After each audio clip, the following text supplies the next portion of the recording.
বর্ষা করে যাব যাব, শীত এখনো দূর। এরই মধ্যে মিঠে কিন্তু হয়েছে রোদ্দুর। মেঘগুলো সব দূর আকাশে, পারছে না ঠিক বুঝতে ঝরবে নাকি যাবে উড়ে অন্য কোথাও খুঁজতে।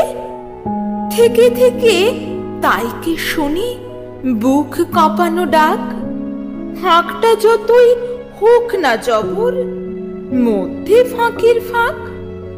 আকাশ বাতাস আনমো না আজ, শুনে এ কোন ধ্বনি? চির নতুন হয়ে অচিন এ কার আগমনী? চির নতুন হয়ে অচিন এ কার আগমনী?